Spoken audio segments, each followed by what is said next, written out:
Hello everybody, welcome back into Talking Fitchburg. In the mayor's office, yes, he did let me in here. It wasn't forced entry or anything, I was allowed in. You were invited though, you just kind of showed up. You're right, actually somebody else was at the door and you let them in and I snuck in behind them, so here I am. No, we are not, we're here to give the mayor update, and why not do it in person? We only got a couple of these left, so the next time, well, 2 times from now. We're going to have one more update in March, but then after that I said we're going to have to do like some fun walking. We're like doing memory lane walking stuff, and yeah, I remember when I drank from that water fountain on that first time I took the... Yeah, that's the water fountain I fill up my water bottle up before each meeting. I remember before it was a water bottle filler-upper. I did that. Something like that. You know what I'm saying. No, we are here to talk about serious stuff. We'll start with ARPA TID. We've got a public hearing coming up. So we already had kind of our initial staff meeting that was presented to Finance. Finance getting to ask a couple of questions, but now that's out for the public for a public hearing. Yeah, well, I have the public hearing on the 14th. We have a council meeting that night. We'll do the public hearing right away at the beginning.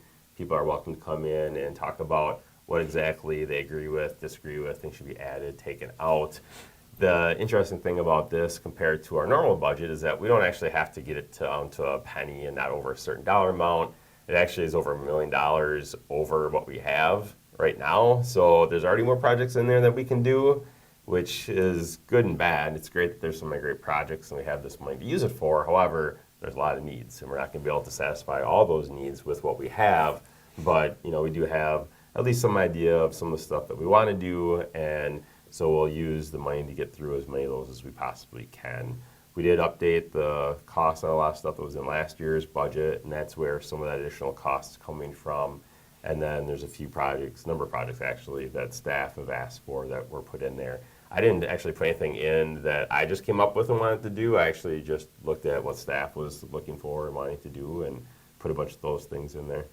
Yeah, and I think, it's not just because staff wanted to put projects in there, but we've actually, because of how this is all fallen, there's been projects that were part of the first ARPA TID project that we did. So it's kind of like pick up some of the pieces from that, bring it back in here. Some of the costs and projects have gone up because of, I'm thinking of the comments that you gave during the finance, some things have changed on that. So at the end of the day, what happens after the public hearing and what is council's role now moving forward? Yep, so the council will then be able to put in amendments if they would like to change it some way or the other.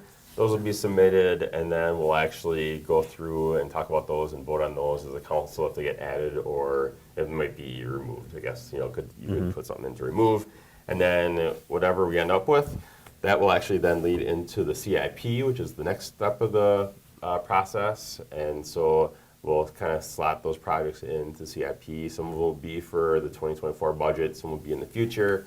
And then after that, we will then take what we have in the CIP after that gets approved with our new council and new mayor, and that goes into the operating budget, which gets finalized in the beginning of November. And that will then kind of determine where we're at for 2024 and what we're doing. It's a long process. It will play out right here on Fact TV, so you can check it out there, certainly.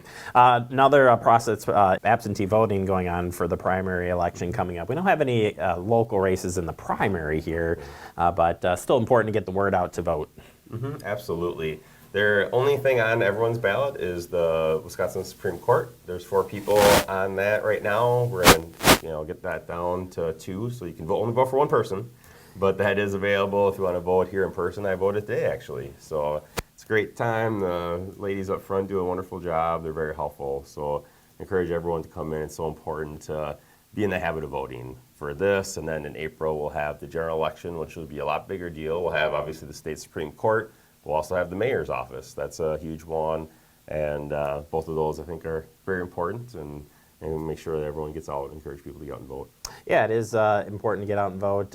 You can turn your absentee ballot in right up until even on election day at your polling location or here at City Hall.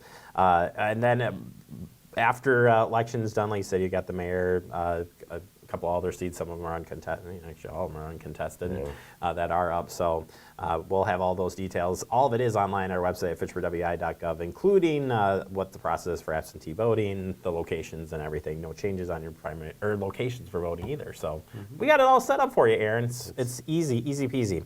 All right, moving on to a new committee. And actually, you've talked about this project a little bit, but and a long-term planning here, but the public safety building, as it's been talked about in some regards, or police station, no matter what, you got an ad hoc committee formed to talk about this project. What are we talking about? Yeah, I'm going to be appointing that pretty soon here. We're going to have 7 people on there. We'll have a bunch of staff on there, people from the police department, but also resident input as well. I think that's incredibly important. And they're really going to be looking at the facility, what are the needs, what needs to be in there, and working with the design of that. And so we'll get that started, we'll get that design done this year, and then plan to break ground next year. That's the hope. And it's going to take over a year to get that built. But if you have ever been in our police department for just a tour, not for anything negative, I don't know about you, other people at home, I'm sure. Boy, when I visited, it was a different experience, but they're bursting at the seams, and it's something where they've been down there for a long time, and they need more space. And frankly, we need more space here at City Hall. So once they are across the street, then we're actually going to be using that space right away anyway. So it's really important as a growing city that we do constantly need more space. So it'll be great to have that facility to take care of a bunch of needs. Yeah, we did have a space study done with space needs, so this plays into that as well. So we'll keep an eye on that as that comes up. And yeah, if you got any questions on it, they can call you, right? Sure. You're here to answer questions? Kidding. All right, finally, a special note to end here. It's a space that we already named. It's a space, it's in our council chambers. We have a special ceremony coming up on March 8th. What are we going to be celebrating with the council chambers? We're going to have an official event renaming the council chambers Francis Huntley Cooper Council Chambers. And everyone is invited. Please come to that. We're going to have some refreshments. We're going to unveil a plaque that we're going to be putting in that space as well.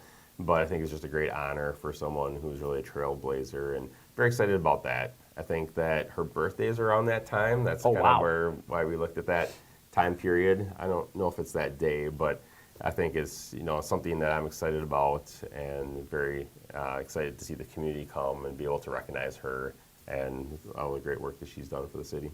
Yeah, it is a special honor. If you haven't got a chance to meet her, she's an amazing person. I've got to know her from a couple of interviews and stuff. So, like I said, former mayor, and has done a lot here in Fitchburg. So we appreciate that. So have you, Mr. Mayor, as we count down. So 2 left updates from you. You okay? I'm going to make it, I think, at least this time. The last one, probably be some tears. But does that mean I can never come back after I'm done? Well, I don't know. Are you staying in Fitchburg? That's the plan. Unless they kick me out. Someone kicks me out. I don't plan on leaving. Well, yes, you can come back on the show as a former mayor. Aaron, appreciate your time as all. I love catching up with this guy. It's always fun, especially in his office. So I also am taking a chair when I leave. You have a good day, and we'll be talking about March Madness. Find out who you're going to pick for March Madness, and of course another update.